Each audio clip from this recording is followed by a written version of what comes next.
Our third presentation for this unit is going to be focusing just on the Spanish explorers. So we'll talk about our buddy Christopher Columbus. We'll hit a Magellan. We'll hit a Cortez and some of the other major ones as we talk about how Spain begins to go and explore the world and the ramifications from that. Now, Spain begins to look outwards because after the Reconquista, enterprising young noblemen in Spain had very limited opportunities. The Reconquista is kind of ending in the 1490s. It's no coincidence that Columbus is going to sail the ocean blue in 1492, the same year as the last Muslim stronghold of Granada falls to the Spanish armies. So there's, like we've talked about in several different ways in several different lectures, again, the idea that the estates of these rich noblemen are passing solely to the oldest son. And so these younger brothers are fighting for not really even any of the scraps, have to fight for something else in order to be able to make a name for themselves, to be able to be successful. So in Spain, you used to be able to do this by stealing land from the Muslims. You can't do that anymore. So this becomes an issue for Spanish nobles, particularly the second, third, fourth, fifth sons in these families. So many of these ambitious young men are looking to seek their fortunes, and if they can't find it in Spain, with how terribly the Crusades have been going, they're not really able to find it in the Middle East. They need to look outwards. So it's in this kind of environment that in 1492, Christopher Columbus, most probably Cristobal Colombo, comes and shows up in Spain. Now, importantly, he is an Italian sailor. Right? He is um, Genoese. So he is going to do that, and he's going to show up and make his case to the Spanish crown that he's looking for another route to the East Indies. Now, we've talked about this again. Columbus is not trying to prove to these backward Dark Ages kings and queens that the Earth is round. We know the Earth is round. We told you this. Eratosthenes in the 3rd century BC calculated the circumference of the Earth's distance to within 50 miles. Everybody knows the Earth is round. This is not something that is. So why no one is going out and sailing west like Columbus wants to do is because people feel that it's a literal suicide. You cannot build a big enough boat.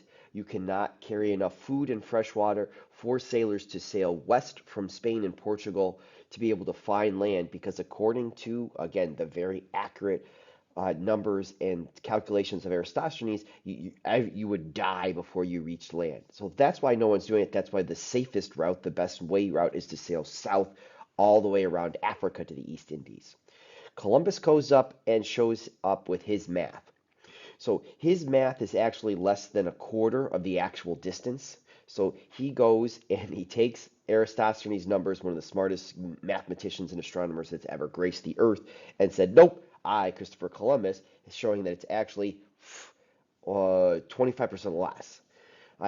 He's getting that number by cherry picking figures that Eurasia was much bigger than it actually was, and that the Earth was actually much smaller. He's using different or Muslim and Arabian astronomers' circumferences, but didn't take into account that the Roman mile that they're using versus the imperial mile that, say, the Spanish are using. So we're doing that. And he added on Marco Polo's visit to Japan as being hundreds of miles off China when it's not, to further shorten that distance. So that's how Columbus came up with his calculations. So he's going to the kings and queens of Spain because he's already gone to Portugal and they've laughed him out of the room. He's gone to the big major city states of the Italian peninsula. They've laughed him out of the room. He goes to Queen Isabella and King Ferdinand, who have just married and united the two big um, ki- uh, kingdoms of Spain, Castile and Aragon, to form Spain as we know it. They have further kicked out the Muslims, so they're looking to go and make money. So the Spanish crown is going to pick this, and they're going to make this gamble because they feel this is a gamble worth taking because of the rewards that are in there. They need the money, and the prestige that they will get by finding this way to the East Indies, right? Particularly after they've just unified and they fought a very expensive war to kick the Muslims finally out of the Iberian Peninsula. So Columbus goes and takes off with the Nina the Pinta and the Santa Maria, and he's going to go and sail off. Columbus is a liar, tells his crew that it's only going to take a month. 6, 7 weeks later, he's fudging numbers in his logbook. He's lying to them, right? Being able to go and do that before they actually go and land in the Caribbean islands. Because remember, no one really outside of maybe a couple of older Scandinavian Vikings knows about this entire landmass stretching from Canada through the modern United States, through Latin America, into Tierra del Fuego and the southern tip of South America. So he lands in the Caribbean. Now, the actual island that Columbus first lands on, we'll probably never know. It's probably just a spit of sand in the Bahamas. But he's going to make his way into Hispaniola. So this is Columbus's map that he's going and putting out. So what we can see here, if we get the laser pointer out, is he's saying that if we can sail from Spain to the Azores and then the Madeiras, and then we can sail out there, we can get to the island of Chipango, or Japan, which is where China is. There's Canton, and there's the islands of the East Indies. Now, this is what he's going and putting out there, not again knowing that what is actually in between North America, Latin America, the Caribbean, and South America. So that's what Columbus is doing. Now, again, why is everybody laughing him out of this room with a map like this? Is because this is what the Earth looks like, right? 2/3 of the Earth is ocean and is water. A third of the Earth is the Pacific Ocean, right? This is an actual real live view of the Earth, and see if you can find all the land that's in this picture. And there's not much out of a couple, maybe spits of islands in there. So this entire half of the Earth here, right, is not going to end well if you can't find any fresh water or food. So this is why people are saying, Columbus, you're an idiot. It's not going to work because you can't sail west from Spain to get over here because of all of this open ocean. Uh, Understand that there's meteorites that hit the Earth in the Pacific Ocean that we don't know about until they hit the Earth and shows up on seismographs, because that's how big the Pacific Ocean is. And this is why everybody's laughing Columbus out of the room. So Columbus thinks he's landed in India because that's again where he's trying to sail. So he calls the native Indians, which gets into a lot of confused freshmen and history students that we get to today. Columbus, not the brightest bulb in the box, but he's very quickly able to realize it's not actually the East Indies. So one, he's in trouble because he's promised all these spices and riches that he's going to bring back, like we saw with the Bert Diaz and the Cabrals and the Albuquerques. So he's now going to go and scrap things up. So he goes and he tries to get some gold and gets some natives to mine some gold as well. It's not that much. So how does he begin to make any money off this? Captures a couple parents, and he rounds up some of the natives to bring back to Spain to sell as slaves. So immediately, what is some of the context of Columbus's voyages is the beginning of a slave trade already in there, and that's on voyage number 1. Columbus is going to make 4 total trips to the New World. He's going to be, because of this new discovery and because of what he's able to bring back, he's given control of these new lands, but he's a poor administrator. When he returns from the 3rd voyage, he's such a jerk to the Spanish people under his control that he's locked up and put into jail and he serves a jail sentence for his mistreatment of the Spanish. So if he's mistreating his own people, you can probably understand that he's not really treating the natives well. Natives die in droves under his management. There's accusations of genocide, not just by historians today in the 21st century, but by his contemporaries. The Spanish monk Bartolome, there you go, Bartolome de las Casas travels with Columbus on one of these voyages and reports the selling of native girls into sexual slavery, the chopping off of hands if you're not bringing back enough gold each day, then the other hand, then the other feet, then killing people. Any gold that the people of the Caribbean have acquired over the generations that they've lived in the Caribbean has been through extensive trade. There's not a whole lot of gold in the Caribbean that you just can pull out of the ground.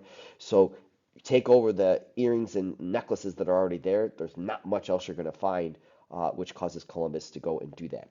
And this is, again, under his direct management. This is not the uh, natives that are designed that people can see from disease as well.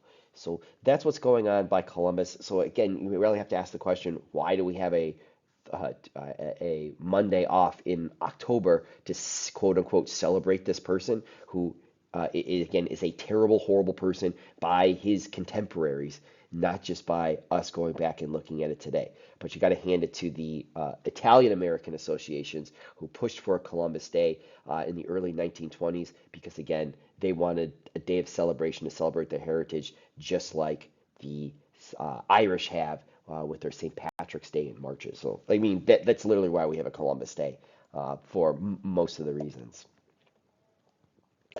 So this is a painting of what Columbus could have looked like. There's not really a whole lot of portraits done from the time period contemporary. So I mean, I could put up 4 or 5 different paintings if I wanted to that show quote Christopher Columbus end quote. But again, it's one of those great things where we have no idea what he actually looks like. We do know that he's a jerk, and we know that because of the monk Bartolomé de las Casas, who's traveling in these newly acquired Spanish lands under Columbus and others, and describing the death and destruction, degradation, and exploitation of these natives during this is while it's happening in the late 1490s into the early 1500s to show just how bad this is. Again, this is not historians revising or doing revisionist history. No, this is actual history written by contemporaries saying Columbus is a jerk. He's a terrible, horrible person. So again, Columbus is, though, like we said, for all of his faults, of which 99% of them, Columbus is the one that establishes a way for the Europeans to travel to the New World and, more importantly, back and then forth and back and forth. And that's what Columbus should be remembered for, is that kind of paving the way to go forward and back from the New World. He's going to be the first European to see northern South America. Right? He's going to be the first European to set foot in Latin America. So that's what some of the major first things that Columbus actually does first, because he's not the first European to find North America, because that goes to the Vikings in the north here, right? And again, he's not the first person to discover this land because there's natives who've been living there for tens of thousands of years. But Columbus does get remembered, and again, particularly from the stuff that's happened, we can go and see that again, particularly in the Northeast, we see all these monuments to Columbus. All right, there's a Christopher Columbus monument, right, in downtown Chicago on the lakefront. So we kind of go and we can see his impact that we have through into the really the 20th century as well, and then kind of as we start to very much reevaluate how terrible, horrible person this he is. So that's Columbus for you. Switching gears, our next Spanish explorer is going to be Ferdinand Magellan. And Ferdinand Magellan is going to be important to remember as the first European to lead an expedition to circumnavigate the world. Now, I'm choosing my words carefully there. So again, he's the first European to lead an expedition to circumnavigate the world. Circumnavigate should be self-evident to you what that means. Means to sail around, navigate the circumference of the earth. Circumnavigate, he's go all the way around there. Like Columbus, Magellan is not Spanish. Magellan is a Portuguese explorer. Now again, 1519, right? About 12, we're at 30 years since Columbus has discovered the New World. We're starting to go and map that.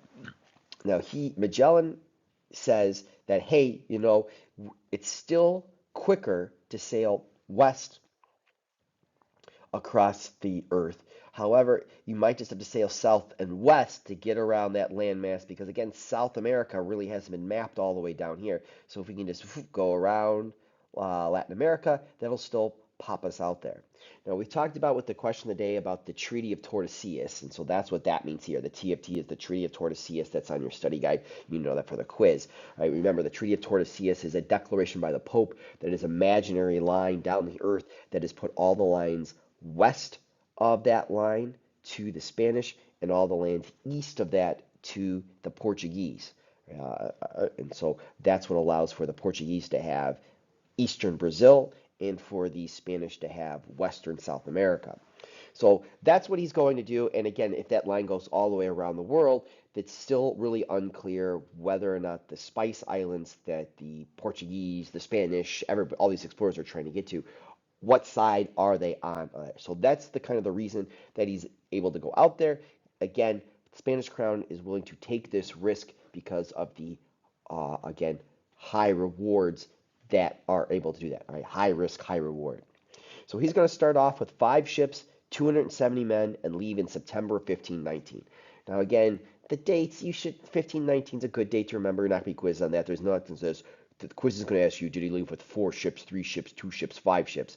But we want to understand, again, that we're telling you this information to understand the dangers that are inherent with these voyages. So this is what he's starting out with.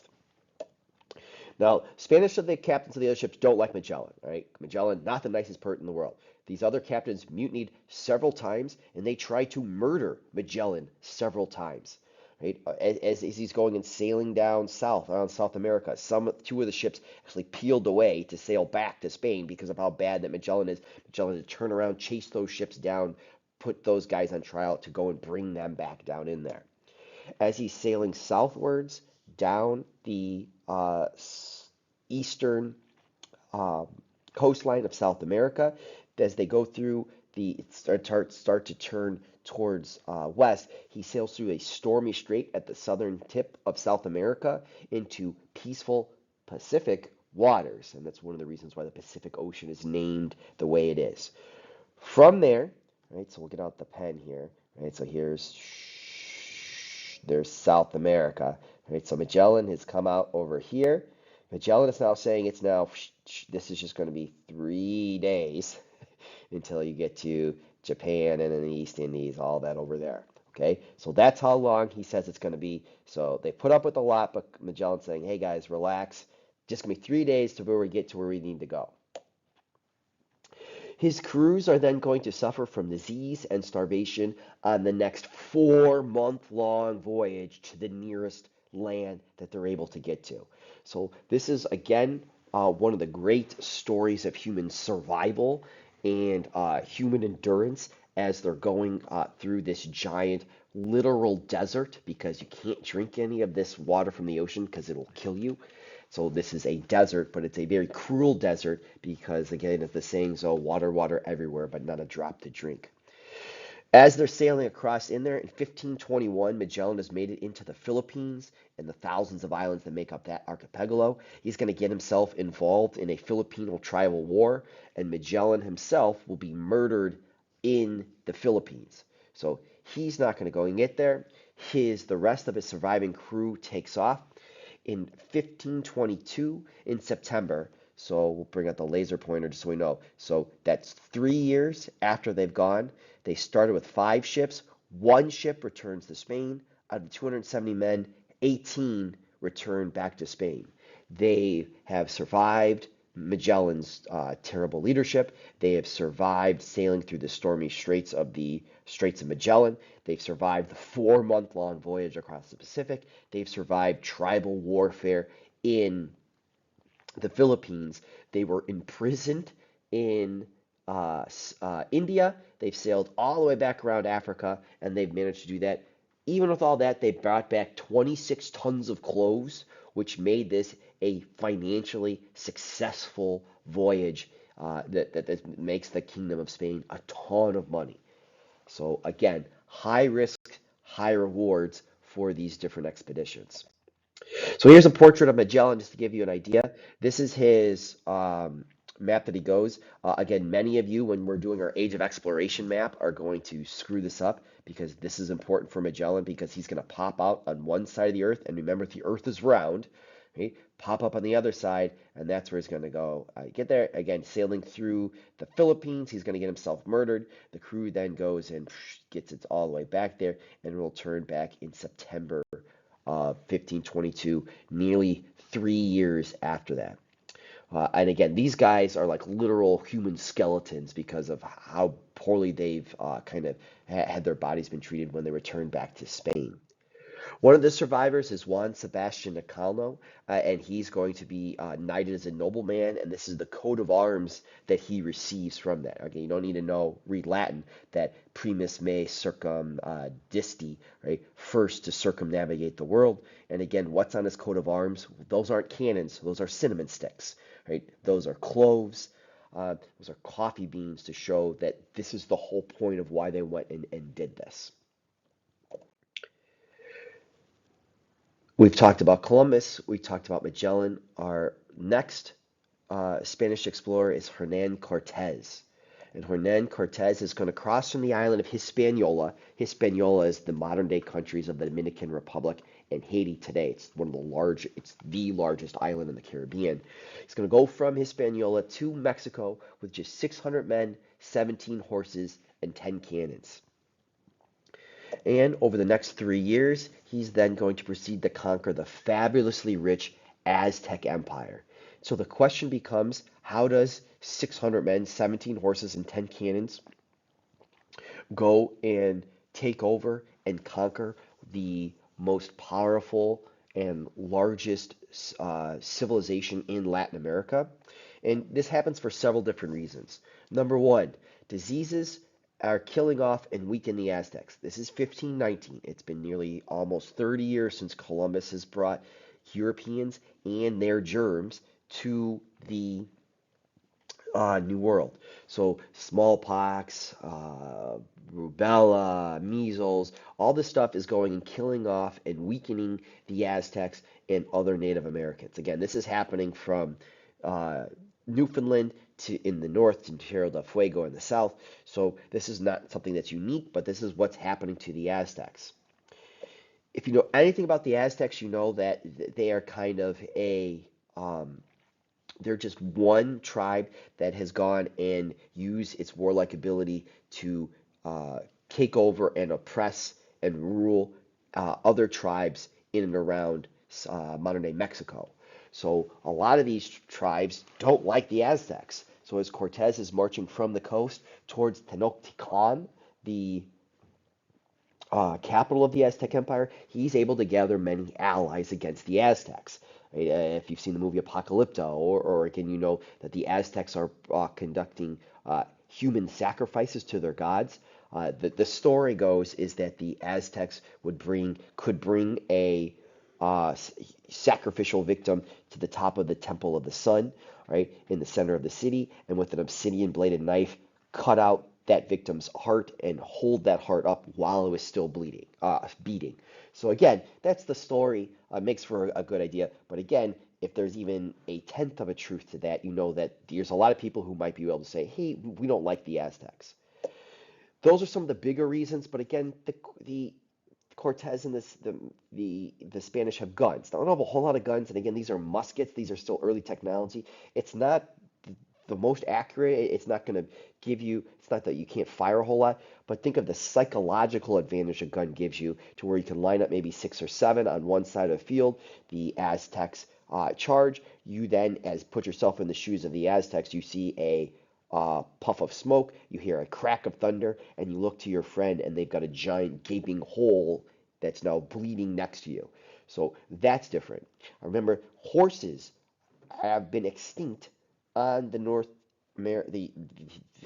the New World, the Americas, for tens of thousands of years. The largest domesticated animal in Mexico, right, are like are dogs. Okay, so this is wild and crazy that these horses are showing up. Right, some of these Spanish conquistadors are viewed almost as gods by these Aztecs because they're coming half man, half animal out of there. Again, you get knocked off the horse, you whistle, the horse will come back. It gives you a flying platform to that. The Spanish have steel armor to be able to go and give them protection against the bone and stone weapons of the Aztecs. Or you get hit in the head with your helmet on, right? That's going to rattle your brain. You're going to get a concussion, but you're going to survive, right, from that.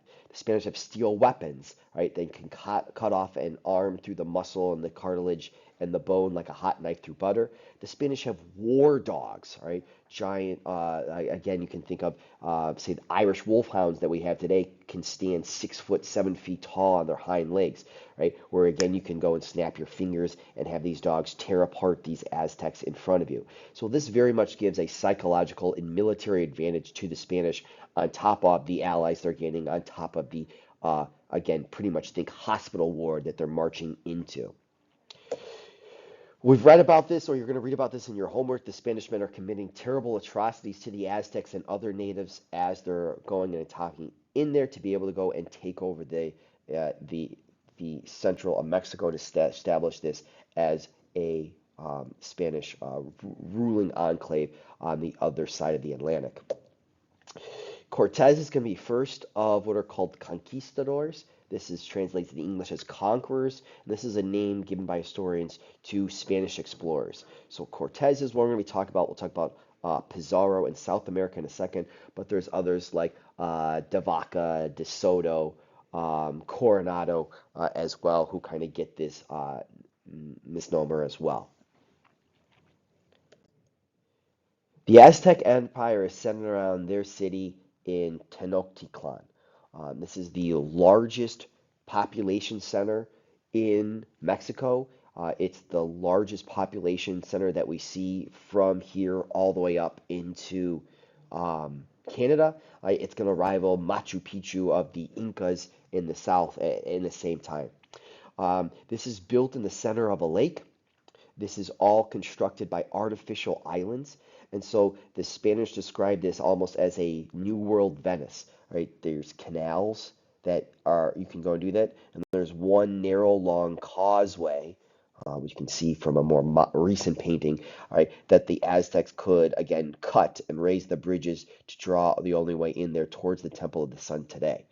The modern day city of Mexico City is built on the ruins of Tenochtitlan.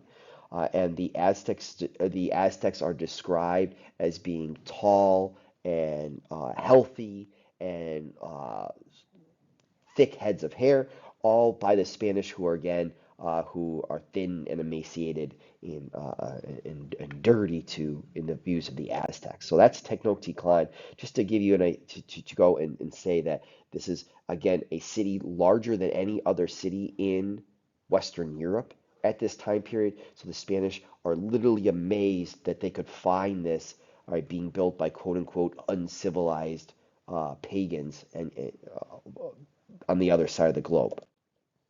So this is one interpretation of Cortez as he's going and leaving the coastline and marching inwards. As we said, he's marching inwards through not only villages that are being decimated by diseases, by all these groups of people who are, again, not really happy with the Aztecs.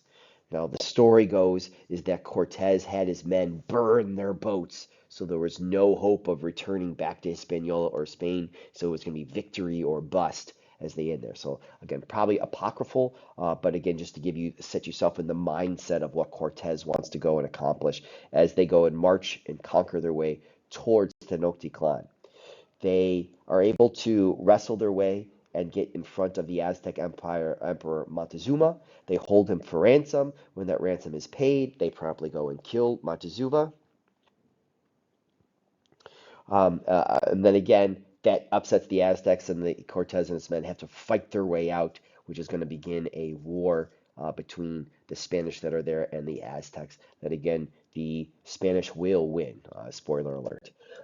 We can still, the Spanish are then going to bring in the monks and the priests to be able to convert the people of modern day Mexico, right, to the Spanish Roman Catholicism. And you can still see in some of the older buildings from the time period the natives and their culture, again, like in this building, literally being whitewashed and erased from history by the Spanish who are showing up with their Catholic missionaries. The last of the Spanish explorers and conquistadors that we want to talk about is Francisco Pizarro. And from 1531 to 1536, with even fewer resources than Cortez, Pizarro is going to crush the Incas in Peru. I would make sure for the quiz, hint, winks, and nudges, that Cortez is going to crush the Aztecs in modern day Mexico. Pizarro is going to crush the Incas in modern day Peru. So to set you up with the backstory, because again, these guys are not just they're entering not into a vacuum. There's a whole lot of other stuff that's going on with the natives that they're getting themselves involved into. 1526, the Incan Emperor Atahualpa is fighting a civil war between him and his brother for control of the Incan Empire in Peru.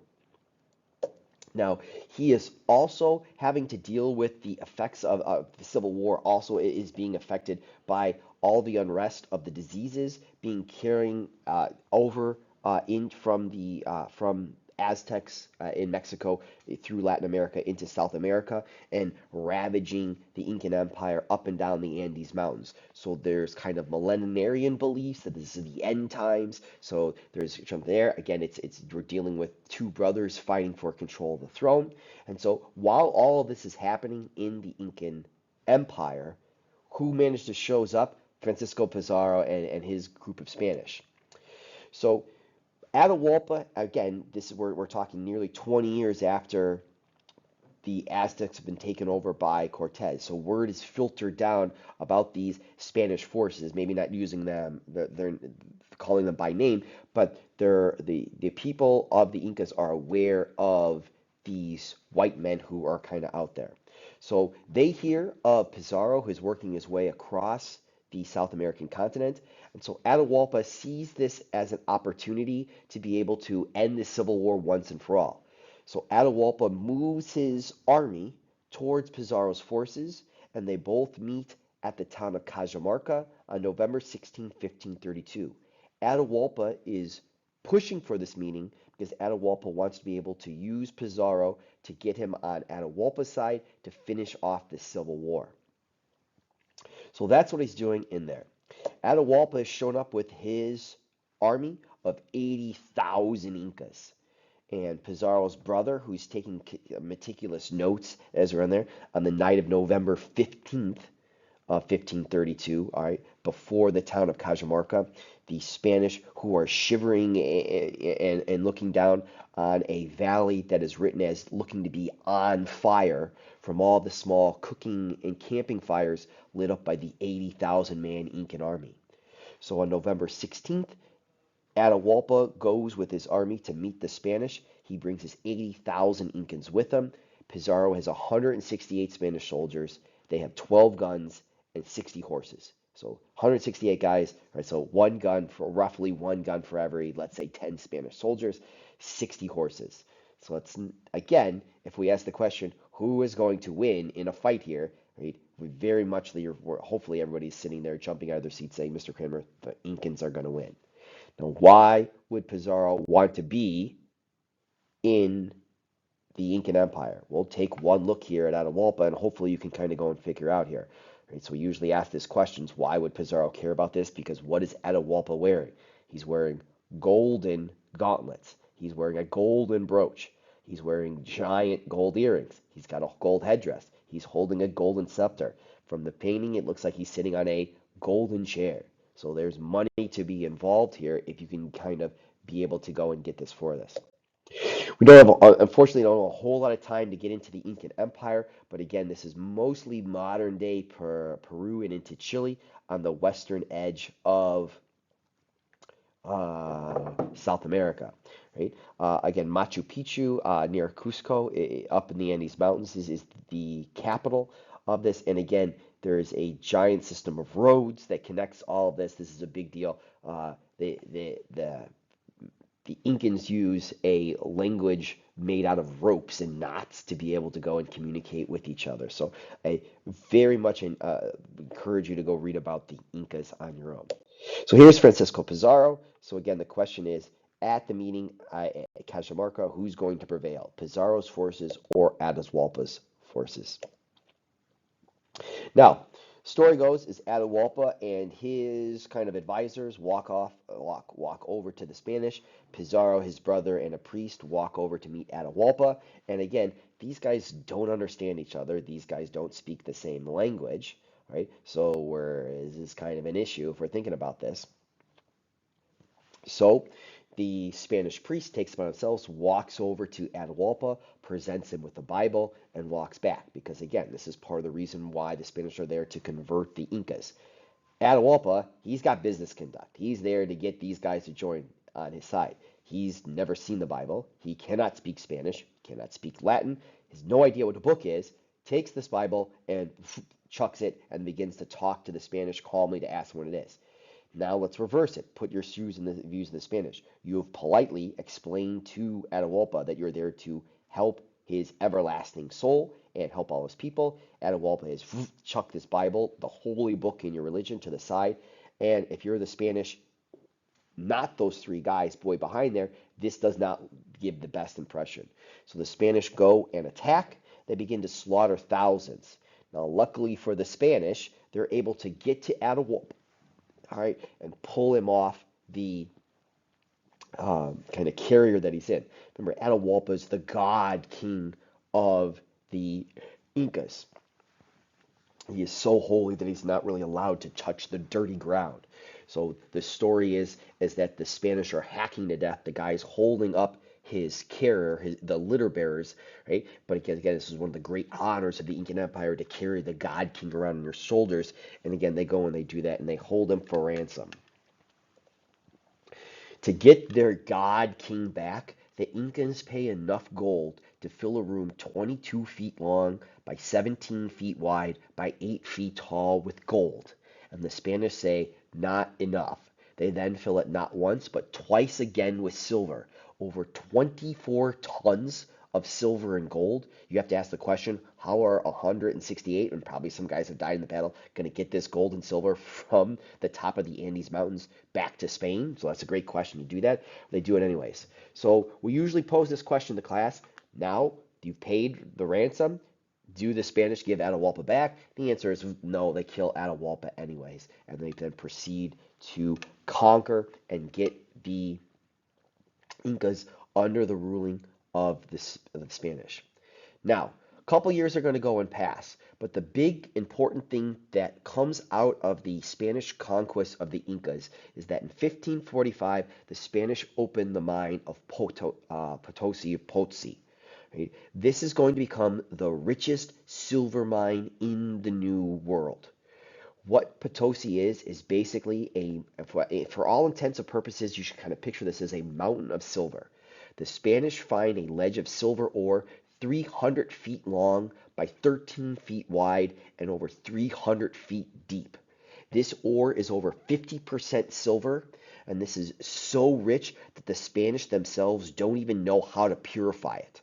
Right? They actually are losing silver in the process of trying to get it as they're digging it out of the ground, and they have to very quickly resort to the Incan way of purifying the silver because that's the only way to do that. Right? So what comes out of this, and I would add this to my study guide, is that you can almost picture this as a literal river of silver begins to flow out of the Americas around the world. And this is going to very much make the Spanish the most powerful European, and we could argue they're going to be up there with world empires at the time. This river of silver is nearly 150,000 tons of silver from the 16th to 18th century. All of the silver is going to cause the amount of silver in Europe to double because of this.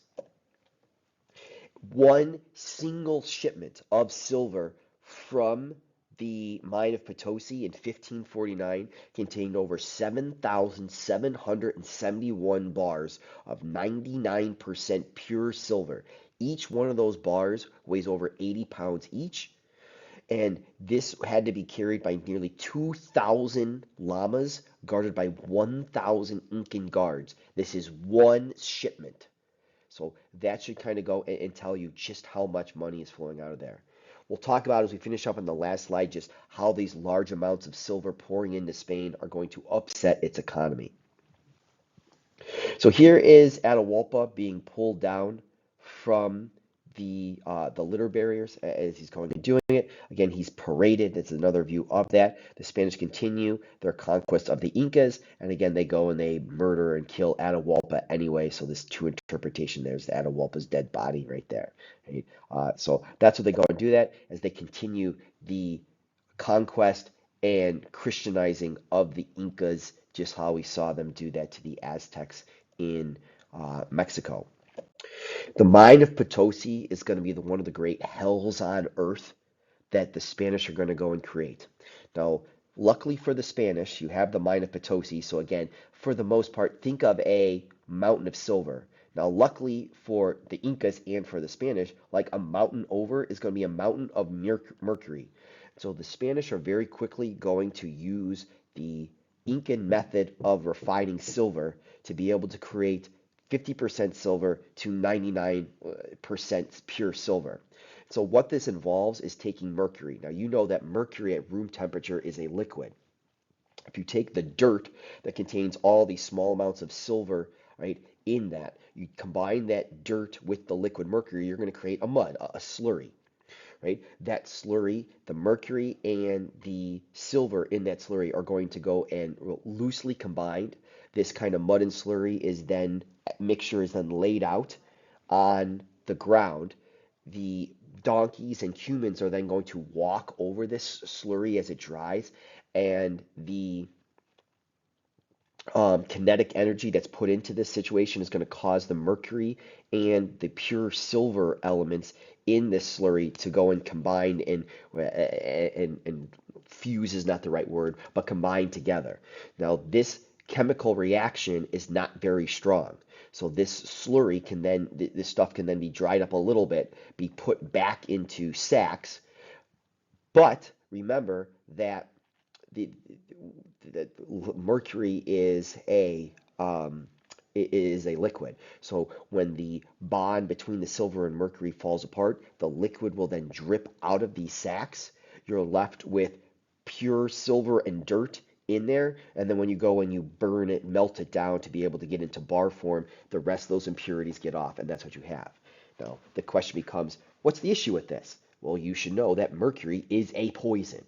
And so what will happen is that not only these natives being sent down to these mines, mining the silver out, are also mining out the mercury. So these Incan miners will get mercury poisoning and will die because of the toxicity of these mercury mines. And the Spanish will just keep sending more and more and more miners into there because, again, they're just going to keep finding more and more slaves to be able to go and do this. The mines, the cemetery for the miners that's going to be set up is going to be filled so quickly that when the Spanish go and have to start digging up the previous graves to put in the newly deceased, all they're going to find of the first miners is just puddles of mercury because that all that has been absorbed by them. Incan mothers, when they're giving birth to their children, will take their newborns and take their legs and go crack over a table or their own legs to permanently disfigure them, to try to keep them from having to go down into the mines because of how terrible this is. The town that develops at the foot of the Spanish mine is going to be one of the great boom towns in all of world history. It's going to, by the early 1600s, have more people in this mountain town in South America than the population of Amsterdam or the population of London. The streets are going to be said to be paved with silver because that's how much money it is going to get, and literal fortunes are said to be gambled away every single night because just how rich the Spanish are becoming from this mine. The question then becomes, why isn't Spain the dominant world power today? Because of simple supply and demand. This silver is going to have a bad effect on the European economy. You might think more silver means more good, but that's not how it case because if the supply of something increases, the demand of it is going to decrease. Now, this is on top of other problems that Spain is already having its economy. Spain has already gotten rid of its best farmers and business owners when they've expelled the Muslims out of Granada in 1492 and by law expelled the Jews in 1492. So the new Spanish, who are learning all these techniques, can't make any new demands that are being placed on them because the best farmers and business owners have been kicked out of the country. Prices then begin to rise due to increased manufacturing costs. So Spanish goods begin to not be able to compete with international prices on goods. That's what's happening in the background in the 1500s. Then all the silver's dumped on Spain. So this economy of Spain begins to spiral downwards, and rapid inflation in prices begins to occur. Now, Spain is fighting wars all throughout Europe. Spain is paying this army that it has in this New World Silver. It's paying foreign debts in this New World Silver. So this is going to transfer Spanish inflation to the rest of Europe. Europe, in theory, is getting all these fine metals to be able to have this big giant boom. It is, but that's now how economics works. Because you're dumping all this in there, it really tanks the economies. And so where we should see the European economies exploding in the 1600s and 1700s, it's going to take really to the 1800s for the economies to get back on a solid footing because of all this inflation that's happening from this Spanish New World Silver, right? So again, this should be the Siglo del Oro, the golden century of Spain, but this is very much a facade for the actual problems in the economy that Spain is kind of propping itself up with, right? So again, what's going on here? Religion has provided the pretext for them, but as we see, gold is the motive to be able to go and do this. This silver is not just going from South America through Latin America back to Spain, but it's also going westward to the Spanish Philippines. It's getting into um, China. So this New World Silver has having a worldwide effect. This is one of the first great ages of globalization on the earth, and we see that in there. Now, again, what are some of the other effects of this silver? Well, the silver, if it's really hard to go across the South American continent. What's easy? Put it on a boat, send it to Panama, walk it across the narrow isthmus, go through the Spanish Caribbean back there. So if you want to go steal from Spain, where can you go find a lot of stuff? In the Caribbean, which gives rise to the great thieves of the Caribbeans, the pirates of the Caribbean. So that's what they have there. We're still finding Spanish treasure ships that disappeared underneath the ocean waters, right? This is a gold bar that was pulled off of a Spanish ship that was recently discovered in the early 2020s, and we're recording this in 2023. And about 2 weeks ago, in November, so this is now 2 weeks, so this is late October, the explorers just found a Spanish galleon off the coast of St. Augustine in Florida that they're getting into an argument with the government of Spain over who actually owns all of these tons of silver bars at the bottom of the Atlantic to that. So we're still fighting over this Spanish silver coming out of Potosi even in the year of our Lord 2023. So that ends our discussion of the Spanish explorers. We're moving on into the English and French and Dutch explorers in our next video, which hopefully is a little bit shorter.